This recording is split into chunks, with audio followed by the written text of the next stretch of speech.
Today we'll talk about how can you fix this problem or know how you can do that on your bad Piggies app. So all you have to do so you just click here on settings. We just click here on settings here. So then it's going to show for you list like this here. So then you go down. So you just keep going down here. Click on apps. You come to apps list here and here you're looking for bad biggest apps or just click on search here.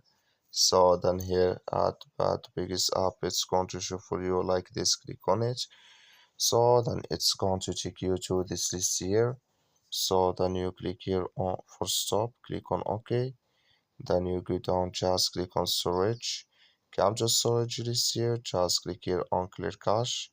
Then all you have to do so you just restart your phone and start it again, then it's going to work with you. That's all you have to do. Thank you for watching. Don't forget to support us by liking and subscribe.